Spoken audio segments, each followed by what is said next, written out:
passado uma semana leve, feliz. Então hoje, né, dedicando mais uma sexta-feira, nós mulheres, né, que possamos tirar o máximo de proveito da palavra de hoje. Não vou tomar muito tempo aqui no início não, porque a gente quer ouvir a palestrante, né? Então, né, depois eu falo um pouquinho sobre ela. Então, em vez de quadro de preparo, esse mês a gente está fazendo toda semana uma música com relação, né, à mulher. Então, vamos na de hoje para depois a gente fazer a nossa página ou a nossa adressa inicial.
Nossa Senhora, me dê a mão.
depois dessa prece linda cantada,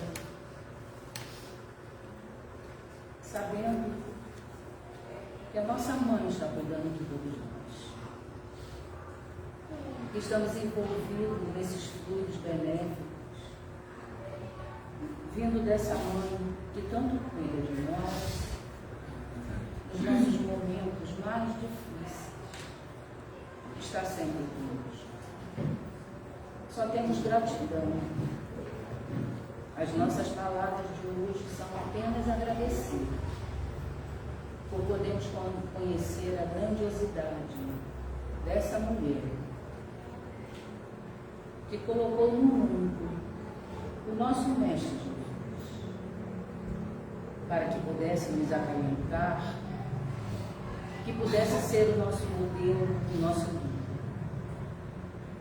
E hoje, com os nossos corações embalados por essa emoção que essa música nos traz, que é uma prece endereçada à nossa Mãe Maria, te pedindo, Senhor, que possa envolver a nossa irmã Eleonora, que fará a palestra da noite, com esses fluidos, que nossa Mãe Maria Santíssima possa envolvê-la e incluir as suas palavras, para que cada um de nós possa absorver, pensar, refletir da melhor forma possível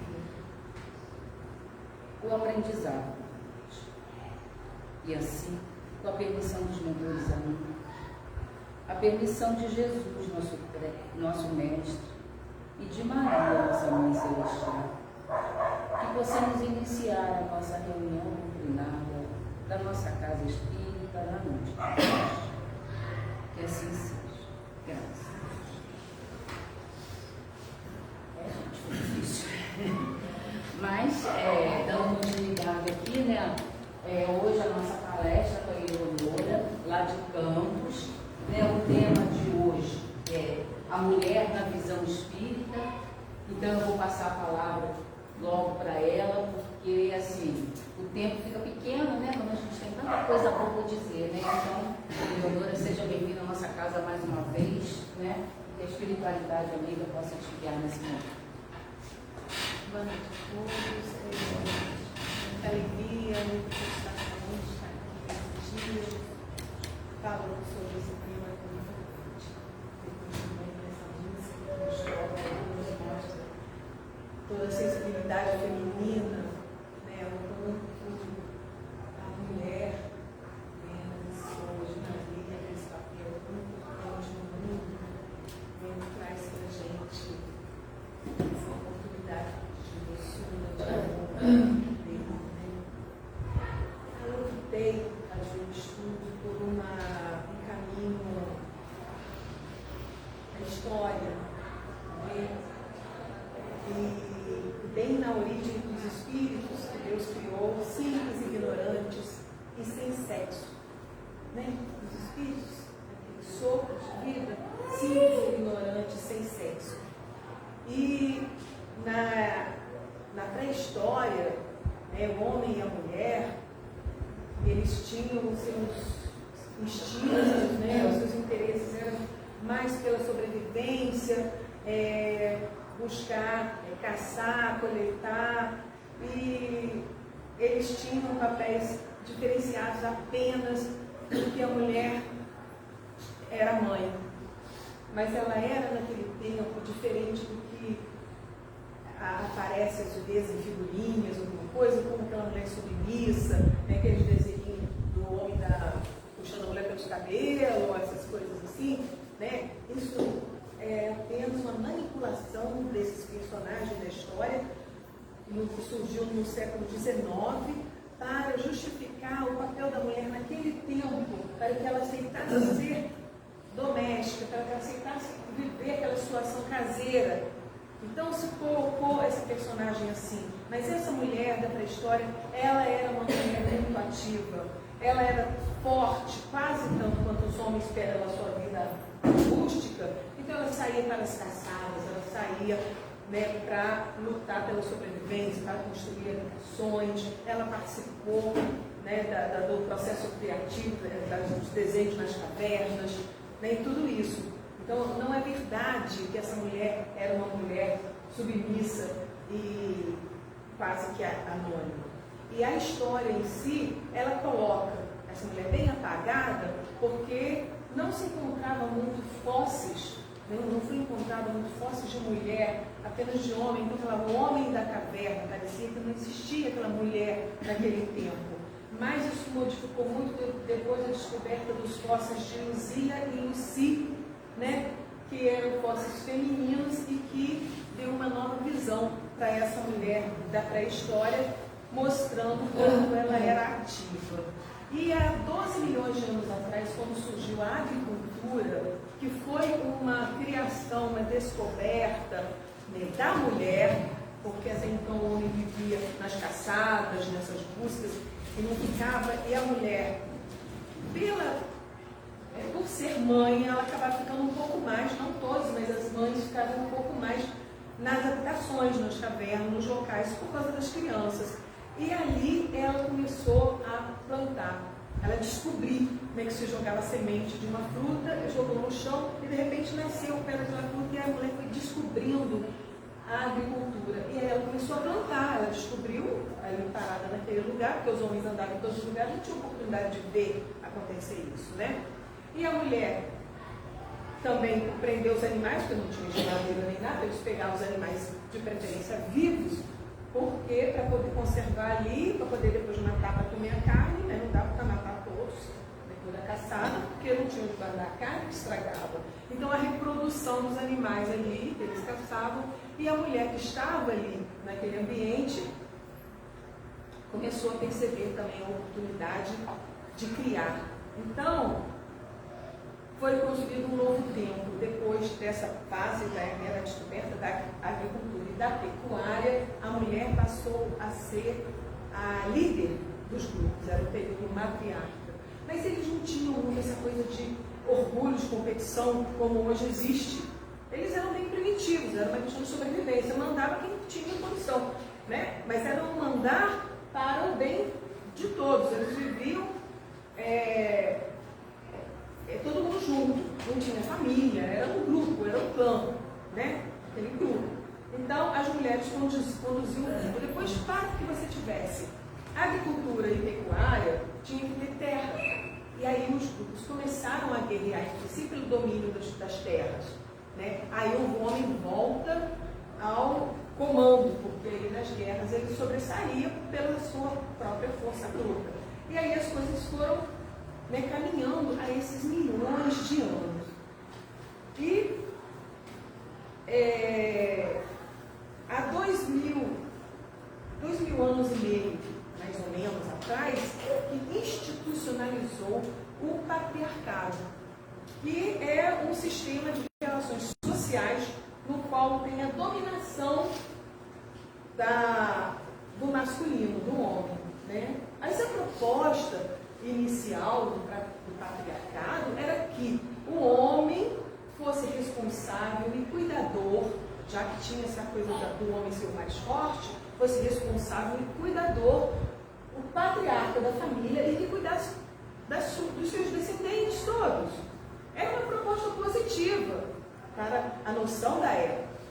Mas isso fazia com que a mulher ficasse um ser esquecido, né? Assim, sem autonomia, sem direito a nada, né? Sem poder de liderar nada, porque a própria instituição fazia isso. Sem contar que, como eram moralmente, né? Nós moralmente inferiores, muitos homens abusavam do poder, outros eram irresponsáveis, né, com aqueles que deveriam cuidar. E aí começou, né, esse processo da inferioridade da mulher, né? Sem contar algumas questões bíblicas, como a questão de Adão e Eva, que Eva foi criada a partir da costela de Adão, e a questão também do concílio, onde se decidia se a mulher tinha alma ou não. Então foi um processo longo da inferiorização da mulher, né, fundamentado na questão moral mesmo do ser humano. E a mulher aceitando aquilo, porque ela também tem o mesmo nível de moralidade, né? E até hoje a gente vê a influência do patriarcado, quando ainda hoje a mulher tem oportunidades diferentes dos homens, as mulheres divorciadas, mulheres viúvas, mulheres que vão sozinhas ao restaurante.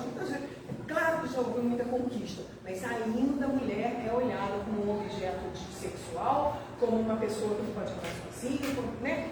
Enfim, ainda existe muito disso. Pouca participação na política. A gente vê agora as mulheres no futebol sendo comentarista e tudo, mas é tão visível. Eu vi uma vez 2 homens e uma mulher.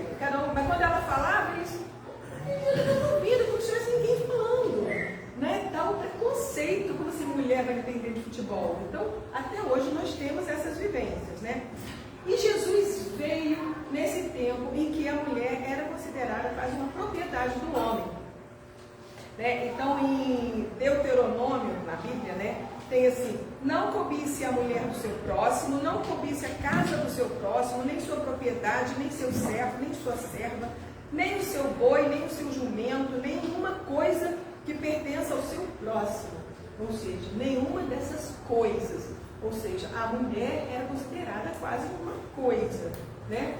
Mas Jesus tratou as mulheres com a verdadeiro significado e importância que ela tem, porque Jesus conhecia, né? Conhece, né? A história da humanidade, a história da criação do mundo, conhece que aquela mulher ali é um espírito tão importante quanto o espírito do homem, né? Então Jesus, na sua aparição depois de morto, né? Na sua ressurreição, digamos assim, ele apareceu primeiro para quem? Para Maria Madalena, a mulher. E foi um escândalo quando ela contou para os apóstolos o que aconteceu. Mas como assim ele apareceu para você, uma mulher?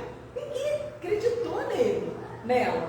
E aí, depois Jesus aparece para eles e fala: mas se eu apareci para ela, por que não uma mulher? Né? Então, mas eles eram, assim, pelo tempo e a cultura, eles não compreendiam muito bem as atitudes de Jesus. Não só com Maria Madalena, mas como a mulher adúltera, que ele não permitiu que ninguém apedrejasse né, e a considerou, a respeitou, e como respeitou todas as mulheres no caminho, principalmente sua mãe, ele a ouvia como mãe, ele compreendia perfeitamente que aquele espírito ali não era um espírito iluminado, né? Era uma boa mãe, como todas as mães da terra. Ela era boa com ele, porque ele era mãe, eu o amava. Quando tem aquela passagem que ela pede que ele faça alguma coisa para transformar água em vinho, num casamento, nas bodas, que ele tinha acabado o vinho, e ele fala assim: gente, não estou aqui para isso, assim, meu papel não é esse, mas o pedido da sua mãe, né? Então, naquele momento material, ele transformou a água em vinho, porque era sua mãe que estava pedindo, e ele compreendia perfeitamente a sensibilidade dela em salvar a festa do casamento. Não era o seu papel como um filho de Deus que veio pregar o amor aqui, fazer esse tipo de coisa. Mas ele fez por amor à sua mãe, né? Por respeitar aquele espírito bom que o acolheu aqui na terra.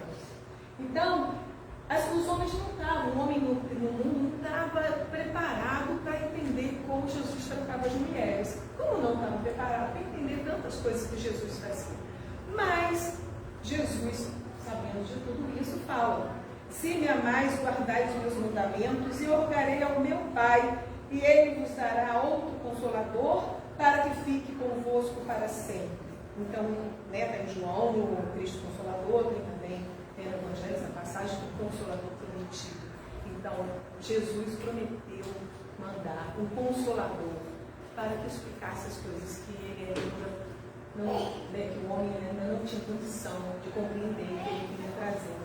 E esse Consolador é a doutrina espírita, né? Então, no Livro dos Espíritos, na questão 817, diz: são iguais perante Deus o homem e a mulher e têm os mesmos direitos? E a resposta: não outorgou Deus a ambos a inteligência do bem e do mal e a faculdade de progredir? Então, porque não seriam iguais? E na questão 818 diz: de onde vem a inferioridade moral da mulher em alguns países? E a resposta: do predomínio injusto e cruel que sobre ela assumiu o homem. é resultado das instituições sociais e do abuso da força sobre a fraqueza. Entre homens moralmente pouco adiantados, a força faz o direito. Então, da onde que saiu isso? Saiu da nossa ignorância, né? Então, era um tempo onde se ganhava mais forte. Durante milênios nós estamos vivendo essa história, ainda estamos vivendo essa história, né? Tem muitas conquistas já feitas, mas ainda estamos vivendo. E na questão 822, diz: para uma legislação ser perfeitamente justa, deve consagrar a igualdade de direitos entre homem e mulher? Então a resposta diz: de direitos sim, de funções não. É necessário que cada um tenha um lugar determinado, que o homem se ocupe de fora e a mulher do lar, cada um segundo a sua aptidão. Essa é uma parte da resposta. E aí, alguns críticos, algumas pessoas que comentam, fazem análise, né, questiona isso aí foi em um tempo, né? Isso aqui está no Livro dos Espíritos, né? Aí, isso aí foi em um tempo. Hoje em dia já se vê que existem funções masculinas e funções femininas. Nós estamos cansados de ver mulheres dirigindo caminhão, não estão trocando fralda. Então, questiona-se isso. Então, vamos deixar isso em suspense, né? Essa análise, né? Será que as coisas são assim? Direitos sim, mas deveres não, assim, funções, tarefas não?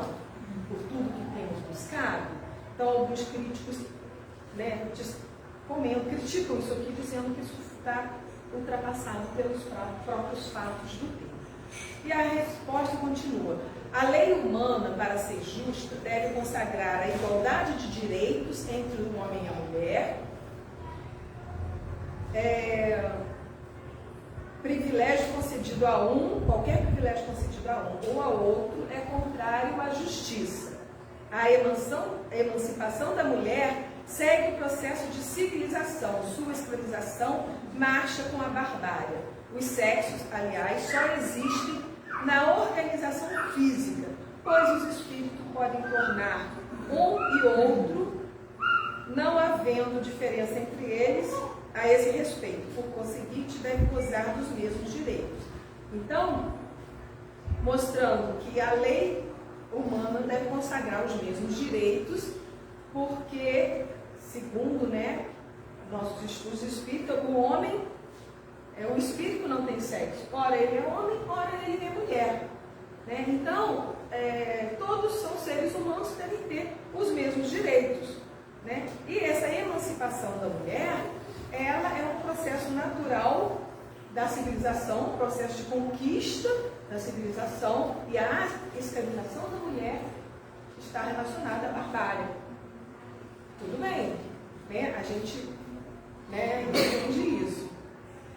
Depois nós vamos ver com mais calma essa questão da emancipação feminina, como que isso aconteceu. E Leon Denis, ele fala o problema do ser, do destino e da dor. O papel da mulher é imenso na vida dos povos. Irmã, esposa ou mãe, é a grande consoladora e a carinhosa conselheira. Pelo filho, é o seu porvir e prepara o homem para o futuro. A mulher, respeitada, honrada e entendidamente esclarecida, é que faz a família e a sociedade grande, moral e unida. Então, Leon Denis volta a falar da mulher como mãe, esposa, né, com um papel definido, diferenciado. Né? A gente encontra em vários momentos essa visão da mulher, né? Mostrando que ela, a sociedade que respeita e honra a mulher, ela tem uma sociedade esclarecida, moral, unida, porque a sensibilidade para lidar com essas questões, né, é depositada na mulher. E a Revista Espírita de 1866 diz o seguinte: com a doutrina espírita, a igualdade da mulher não é mais uma simples teoria especulativa, não é mais uma concessão da força à fraqueza, mas é um direito alicerçado nas próprias leis da natureza, dando a conhecer essas leis. O Espiritismo abre a era da emancipação legal da mulher, assim como abre da igualdade e da fraternidade. Porque quando você diz que o espírito não tem sexo, você pode nascer ora homem, ora mulher. Se eu defendo hoje o direito da mulher, amanhã eu posso ser um homem. Se eu for um homem que condena a mulher, amanhã eu posso ser uma mulher. Então, descortina radicalmente essa questão de diferença de homem e de mulher. Sabe-se que isso é apenas o corpo físico, né? Portanto, o Espiritismo, e aí coloca em termos, a gente fala que o Espiritismo traz a igualdade e a fraternidade, na mesma proporção ele traz a igualdade entre os sexos, né? Portanto, o Espiritismo, em harmonia com as leis da natureza, projeta luz sobre essa fomentosa questão, esvaziando de uma vez por todas a chamada guerra dos sexos, pois revela que o ser humano é um espírito encarnado que ora habita o corpo masculino, ora o corpo feminino, né, de acordo com a sua necessidade de evoluir. Se ele ocupar sempre um corpo masculino, ele vai evoluir só nas tendências, nas possibilidades que o corpo masculino tem para que ele possa evoluir. Mas fazendo estudos, isso aqui é uma matéria da revista Veja, que fala que os pesquisadores da medicina de gênero, que é um ramo que nasceu nos meados da década de 90, eles descobriram, surpresos, que as diferenças fisiológicas entre homens e mulheres vai além das aparências dos órgãos reprodutores. Só por um exemplo, o cérebro masculino pesa 15% mais que o feminino, quer dizer, mede 15% mais e pesa 10% mais que o cérebro feminino. E o cérebro feminino, as conexões entre os neurônios são muito mais numerosas. Então, esses cérebros eles já têm capacidades diferentes, organicamente falando, né? E fala que homens e mulheres pensam, agem, sentem de modo completamente distinto. A gente percebe isso no nosso dia a dia, né? Porque você não isso aqui só pode ter sido feito de um homem. Então isso é tão interessante, assim, eu estudei arquitetura, e assim, muitas mulheres fazendo arquitetura, a maioria dos homens faziam engenharia, no curso, né? Cursos assim. E aí, o meu namorado na época, ele fazia engenharia. E quando tinha que fazer um projeto, era aquele caixote.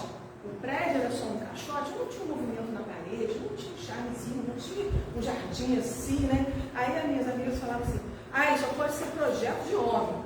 Projeto de homem é assim. Claro que isso não é regra geral, existem arquitetos muito bons e tudo. Mas assim, no geral, a sensibilidade feminina, né, a gente percebe diferente da masculina, que é mais cartesiano, aquela coisa mais cartesiana, em várias áreas do saber.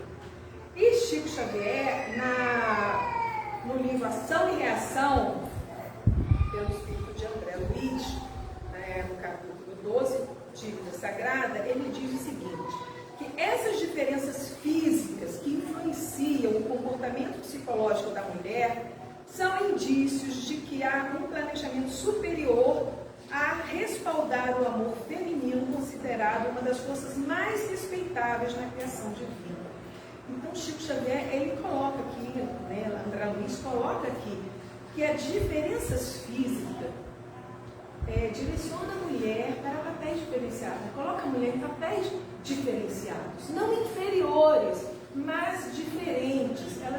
Ela tem uma estrutura física diferente porque ela tem um papel diferente. Isso não quer dizer que a mulher tem que ser só do lar, mas ela tem uma percepção, uma sensibilidade diferenciada para tarefas mais próprias a isso. Como o homem tem a sua força física e a sua forma cartesiana e assertiva, mais objetiva, para determinadas tarefas, né, tem mais facilidade para esse tipo de tarefa. Então, a gente vem lá no nosso lar, no capítulo 20, Dona Laura explicando para André Luiz, apresentando o nosso lar, falando sobre isso, que ele foi hospedado na casa dela. e ela fala sobre o lar. O lar é formado por um ângulo reto, uma reta vertical e uma reta horizontal. A reta vertical é a mulher, para tudo que está ligado a Deus, a educação dos filhos, o equilíbrio do lar, né?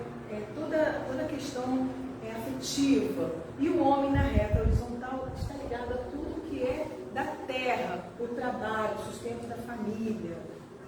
Aí volta a questão polêmica, né? Que as pessoas, né, falam sobre as análises de Dona Laura. Primeiro, que ela desencarnou em 1900 alguma coisa, então ela vinha trazer, esse espírito não é um espírito evoluído, apesar de ser um espírito bom e tudo, mas ele vinha trazendo os valores do seu tempo de encarnado ali, ainda muito patriarcal.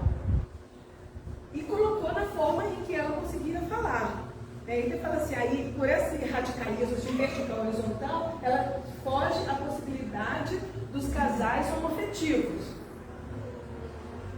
É tudo uma questão de ver, porque as críticas, né, que eu estudei, que eu analisei e tal, são pessoas também que não são, né, que não é nenhum espírito de luz, pessoas fazendo as suas análises. E aí eu peguei assim, um texto de Dona Laura, que fala assim, a alma da mulher não pode ir ao duelo com os homens por escritórios e gabinetes, onde se reserva a atividade justa ao espírito masculino.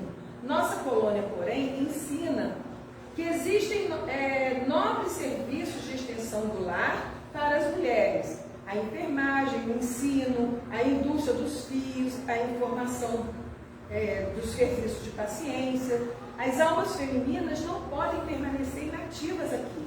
É preciso aprender a ser mãe, esposa, missionária, irmã. A tarefa da mulher no lar não pode circunscrever-se a umas tantas lágrimas de piedade ociosa e a muitos anos de servidão. É claro que o movimento coevo do feminismo desesperado constitui abominável ação contra as verdadeiras atribuições do espírito feminino. Então, primeiro que assim, não existe espírito feminino. O espírito não é feminino nem masculino. O espírito não tem sexo, né? E a Dona Laura coloca várias questões reforçando essa visão do papel da mulher ser mãe. Mas será que ela está errada? Que é outra coisa também, falei, mãe, você não dá a sua opinião. Eu falei, eu não consigo. Assim, eu li várias críticas, mas é tudo assim, dentro do limite dela de entendimento, né? Não querendo fechar as portas do lar, mas a mulher tem um papel importante no lar. A mulher tem essa sensibilidade que Chico Xavier fala, né, de uma maior parte dos neurônios conectados para a sensibilidade e a percepção dessas questões no lar, na sociedade, como enfermeira. Então, Dona Laura fala com a sua visão, eu vejo que ela só peca um pouco quando critica o feminismo. Mas ela está falando de um feminismo que eu também já critiquei antes de conhecer melhor, que é esse feminismo competitivo que existe ainda hoje. Porque quando surgiu o feminismo, a proposta não era essa. A gente vai ver aqui o importante do feminismo, né, nas conquistas feministas, né? Então, o que ela fala, que o que ela conheceu e o que ela acredita, e tem todo o fundamento que a doutrina espírita apoia essa crença, né, de um tempo de 1900 e pouco, quando ela desencarnou e quando foi para a espiritualidade, e lá teve todas as suas orientações, né, e não tinha essa visão, né, feminista que a gente vai ver agora, né, que é muito comum as pessoas criticarem o feminismo. Mas o que foi o feminismo? Né? O que foi essa questão do feminismo? Eu peguei, né, quando nós estamos trabalhando na questão da doutrina espírita e a mulher com a questão espírita, peguei Joana de Ângeles. Joana de Ângeles trabalha muito a questão do feminismo, né? E ela foi Joana Inês de la Cruz, né, uma poetisa, e foi considerada a maior feminista das Américas, porque ela lutou pelo direito de publicar as suas poesias. E naquele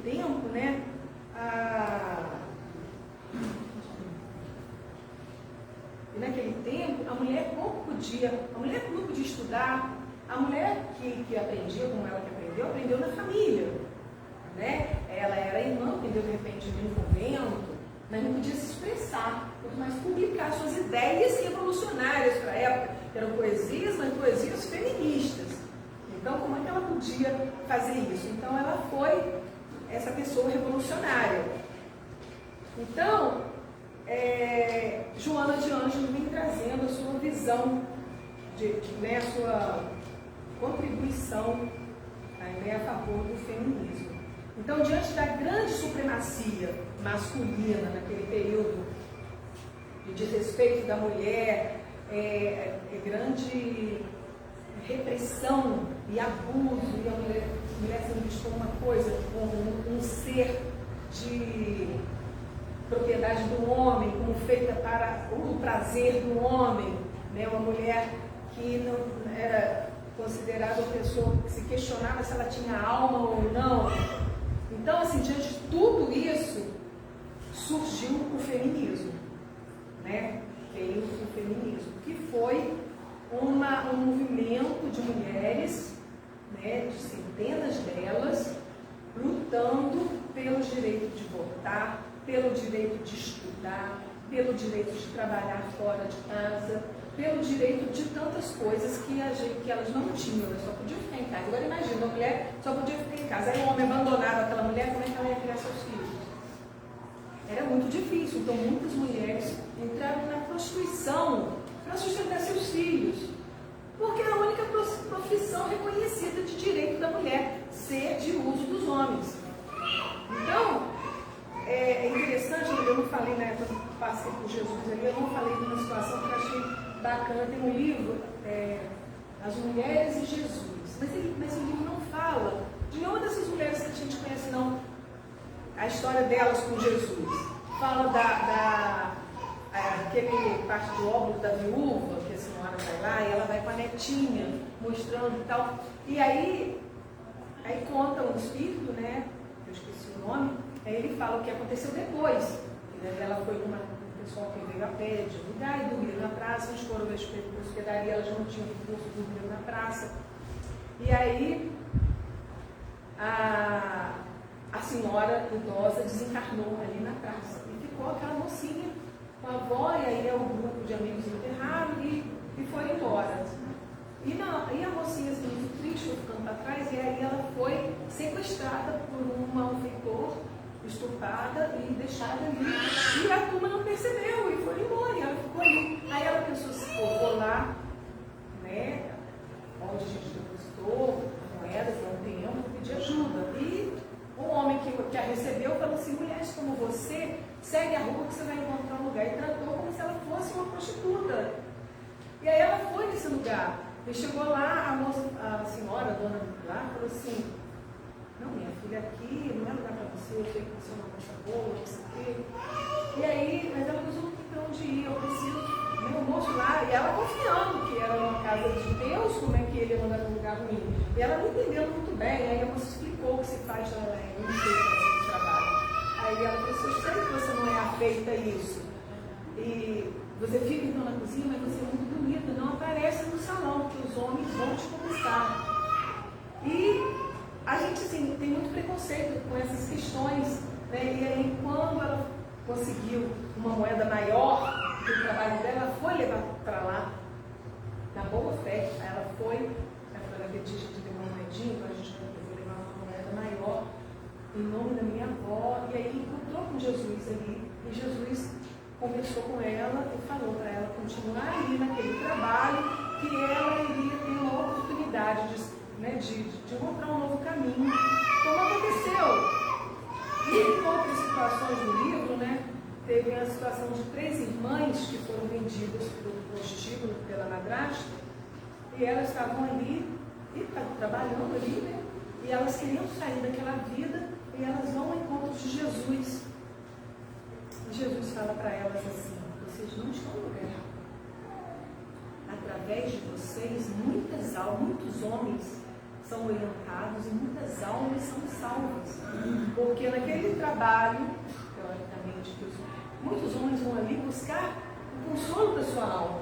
Ele não sabe o que é isso, mas ele vai e elas conversam e elas falavam de Jesus. E aí, então elas estavam no prostíbulo trabalhando para Jesus. Aí eu falei, gente, como nós somos preconceituosos, porque a gente generaliza, né? Mas naquela época, muitas mulheres estavam aí naquelas casas, elas estavam, por opção de escolha da espiritualidade, trabalhando no bem, trabalhando pelas almas que vinham ali equivocadamente buscar a paz, buscar o amor através do sexo, né? Então, assim, tudo é muito delicado, complexo para a gente entender e julgar. Não nos cabe, né, fazer qualquer tipo de julgamento. Então,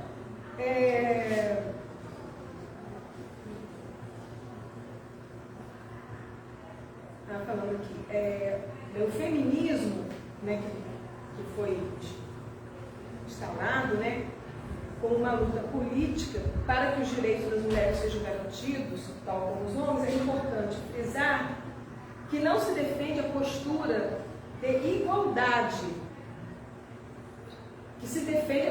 igualdade, não de subversão da atual estrutura que pretende colocar a mulher como superior ao homem. E é o que a gente vê, essa competição, nada a ver isso. Aí, eu antes de fazer alguns estudos, pensava assim, eu não sou feminista, porque eu vi as feministas competindo com os homens. Né? Então, não é, mas feminismo implantado não tinha essa proposta. Tinha a proposta de conseguir a conquista da liberdade da mulher para exercer seu poder intelectual, de profissão e tudo mais, e não competir. Mas pela inferioridade dos espíritos, tanto homens como mulheres, elas começaram quando conquistavam alguma coisa, se sentir superior. E aí entraram numa guerra. E esse nome, a ciência dá, não de feminismo, mas de femismo. O feminismo é o oposto do machismo. Mas o feminismo não. O feminismo é a busca real pelo valor legítimo da mulher. Né? E nisso, né, Allan Kardec, que era contemporâneo do feminismo, da criação, ele era contemporâneo, não escrevia sobre política, mas ele defendia essa luta das mulheres. Né? Então ele dizia que isso é uma questão de direitos humanos. Né? Falar do direito da mulher é falar de direitos humanos. Isto quer dizer que esse diálogo entre o feminismo e o espiritismo se funda na lei de amor e de caridade do Cristo. Então ele defendia com essa visão. Então na Revista Espírita de 1866, Kardec relata que naquela época era discutido se conceder um diploma de bacharel a uma mulher era prudente ou se não era uma monstruosa anomalia. E só foi permitido a partir do momento em que se constatou que ela tinha alma e não existia apenas para o prazer do homem. Então, assim, a mulher, pela lei, na França, na luta, na França ela conseguiu o direito de estudar, né, o direito de votar, aos poucos foi conseguindo, no suor de muitas mulheres heroínas que foram maltratadas, né, por conta desse conflito. Mas a mulher estudava, fazia um curso, mas elas não recebiam um diploma, porque não se confiava. Você imagina naquela época, hoje em dia, muitas mulheres, hoje em dia no futebol não se confia na opinião da mulher. Imagina naquela época, quando a mulher cursava um curso de bacharelado com notas maravilhosas, mas não tinha diploma no final, eles não confiavam, não podia exercer a profissão. E depois, com muita luta, ela conseguiu, quando no concílio, a igreja aceitou que a mulher tinha alma. Olha que questão. Para a gente parece uma coisa assim muito estranha, né? Mas essa luta do feminismo foi muito importante por uma questão, como Kardec coloca, de direitos humanos, uma questão de amor e caridade. E por que essas coisas acontecem? Né? Por que acontecem essas coisas? Então diz que isso acontece pelas falhas morais dos homens, das mulheres, do ser humano, dos espíritos, né? Onde surgem os preconceitos e formam várias estruturas de opressão, como os colonizadores e os colonizados. Não é diferente disso. Brancos e negros, trabalhadores e proletariado, e homens e mulheres. Então a gente entende que somos espíritos que, no processo de reencarnação, ora numa situação, ora em outra. Então, ora a gente nasce negro, ora a gente nasce branco, ora a gente nasce pobre, ora a gente nasce rico. Então, essa oscilação de posições das sociedades, né, nas questões financeiras, também acontece entre homem e mulher. É necessário para o progresso da humanidade. E se eu fui um homem déspota, se eu fui um homem muito machista, na outra encarnação eu vou vir como mulher, vou sofrer as consequências desses homens, vou lutar pelo direito da mulher, e numa outra oportunidade já vim com uma mente mais esclarecida. Mas esse processo do espiritismo, do feminismo, essa luta do feminismo, gerou um desequilíbrio psicológico dos espíritos relacionados, tanto homens como mulheres, porque foi quebrando os paradigmas. Aquilo que era alicerçado há milênios, de repente, ficou muito confuso. Então, gerou uma série de conflitos. E Joana de Anjos defende, né, ela fala assim: o espírito é livre, sopra onde quer, conforme o diálogo de Jesus com Nicodemos, o célebre doutor da lei. Então, nós não podemos alcançar a meta da evolução que se propõe, né, a que todos estão destinados, se encontra sob coação de qualquer natureza. A lei de liberdade, pensamento, de palavra, de ação, ela é conferida ao ser humano, pela qual ele será responsável. Então, ele tem que ter o livre-arbítrio para ser responsável por si. Então, alguma hora, tinha que modificar essa situação da mulher, porque ela é um espírito, né? Então, não tinha como ficar. Então, ela fala, a Joana de Anjos fala que o movimento feminista foi uma ideia feliz de verdadeiras heroínas que quebraram as primeiras cadeias da intolerância. E na metade do século passado, né, com a superação de muitos preconceitos ancestrais, geraram dificuldades de muitos relacionamentos. Porque antes era muito mais fácil, não eram os casamentos antigamente, o homem mandava, a mulher obedecia. Pronto, estava tudo certo. Agora, quando a mulher resolveu questionar, como surgiu as ideias feministas, aí muitos homens ficaram assim, essa mulher com essas ideias feministas, não sei o quê, faz parte do processo. Hoje em dia a gente vê, eu vejo até na própria família, os homens mais antigos, com dificuldade de ajudar em casa, dificuldade de ajudar. Os mais jovens, meus irmãos mais jovens, sempre trocaram fraldas, sempre fizeram isso.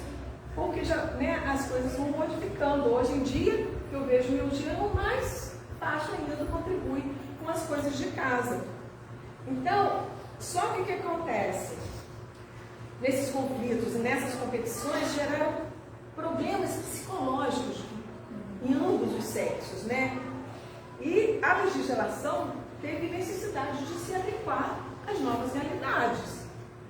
E a rebelião sexual foi o estopim na sociedade desses grandes conflitos. Então, espíritos, tanto de homens como de mulheres, assim, os espíritos de ambos os sexos, né?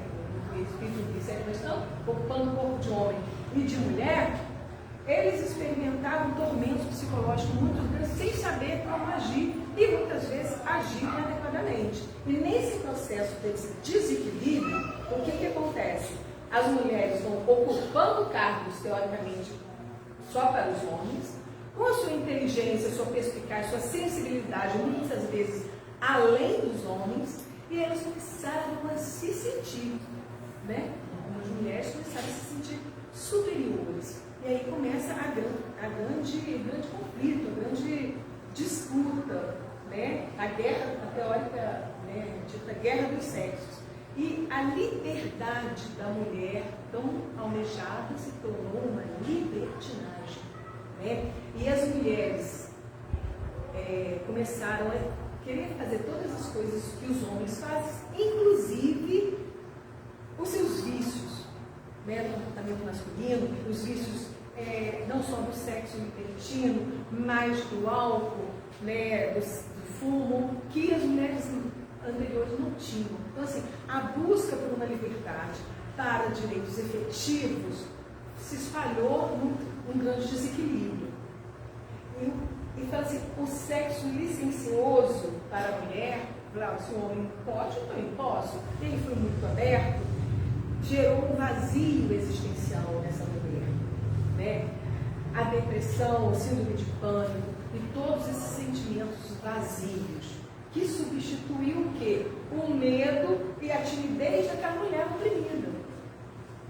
E a mulher, ela é essencialmente mãe.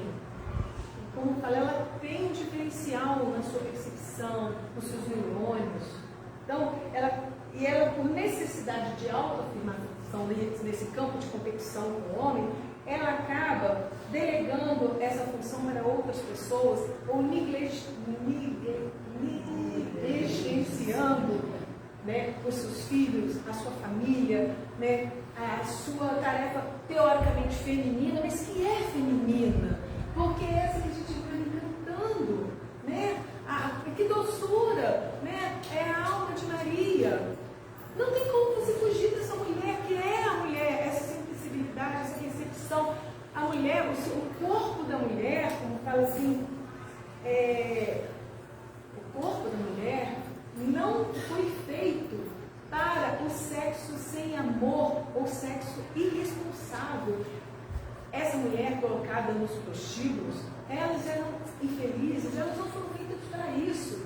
E toda mulher que se joga nesse espaço sem responsabilidade, ela não é feliz, porque ela está contra a sua natureza. Então, essa mulher que é essencialmente mãe e que acaba delegando para os outros, gerando para si desequilíbrios, ela também gera crianças com ansiedade, crianças com inseguranças, jovens delinquentes e tudo isso que a gente vê nessa sociedade que a gente tem ainda hoje, reflexo de toda essa história, né?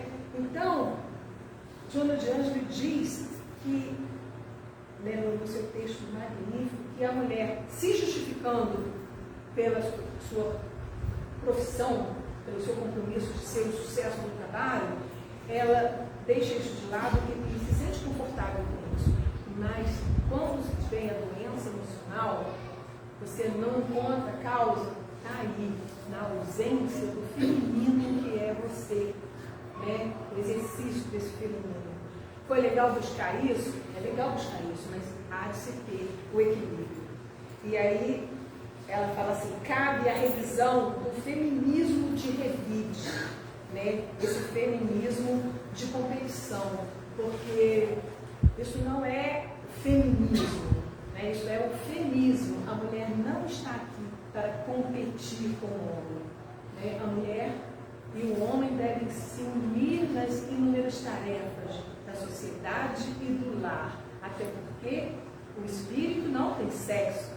Então, se em alguma encarnação eu desenvolvi muito as aptidões mais adequadas para o corpo feminino, quando eu numa outra encarnação venho como homem, eu tenho essa sensibilidade. Então, quando hoje você é homem, ocupa o corpo de homem e de mulher, não quer dizer que as sensibilidades, né, são tão bem definidas. Claro que não, porque nós temos que vir como homem ou como mulher várias vezes se o espírito perfeito tem todas as potencialidades desenvolvidas. Então, a gente vê muitas questões da homossexualidade explicada, né, por essa questão, né, de você, em tantas encarnações como mulher, tem toda essa sensibilidade, você vem como homem e não consegue se adequar àquele corpo ou às funções teoricamente tidas, né, para homem. Então, ela termina dizendo que o direito à liberdade de ação, de deliberação e escolha no lar e na sociedade é uma conquista da mulher, ela adquiriu isso, mas isso não pode ser confundido com arrogância e nem com procedimento de confrontos e competição, nos quais esses conflitos interiores predominam em fugas inúmeras e não resolvem os problemas de relacionamento humano. Então, é essa questão, né? Feminismo sim, feminismo não, né? E que fique claro que o Espiritismo sempre apoiou e apoia, né, a questão das conquistas femininas, porque o Espiritismo está de acordo com Jesus. Pois, né? Deus mandou Jesus a outra consoladora coletiva. E Jesus foi o maior feminista que teve, porque ele acolheu as mulheres, né, com todos os seus direitos de espírito, com o direito de evoluir, né, como todos nós. Que Jesus esteja conosco. Obrigada por estar.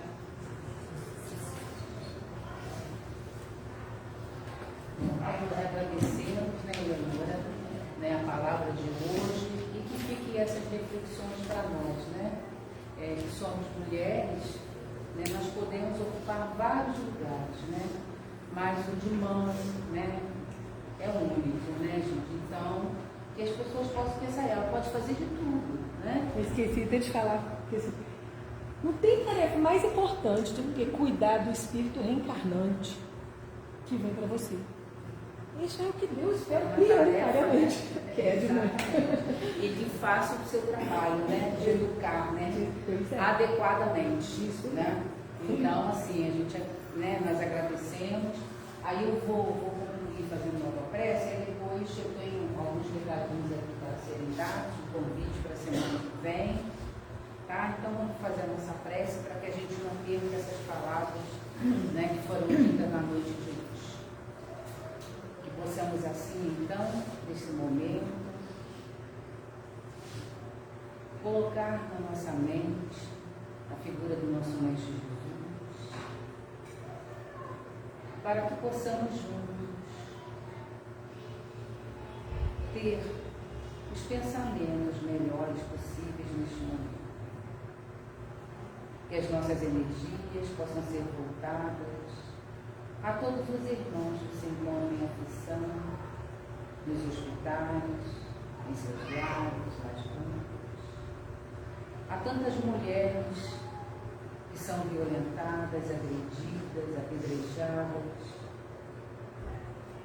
que esses espíritos amigos possam acolhê-los, fortalecendo-os para que possam seguir em frente nessa tarefa, que bem sabemos que não é fácil, mas que possamos ser gratos pela esta oportunidade de podermos exercer tantas funções, e sabemos que podemos dar conta, que possamos agradecer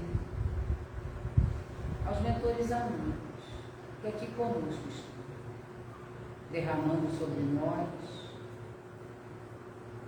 fluidos necessários ao nosso tratamento espiritual e natural, nos dando a calma, a tranquilidade, para que possamos assim ter uma semana que irá se iniciar com muita paz, muita alegria, e que possamos agradecer todos os dias a oportunidade de estarmos no planeta, resgatando assim os nossos débitos. E assim agradecidos, pedimos a permissão dos mentores amigos, de Raimundo Cristão, mentor desta casa, de Jesus, nosso Mestre, de Deus, nosso Pai, para que possamos dar por encerrada mais uma reunião doutrinária da nossa casa. Que assim seja.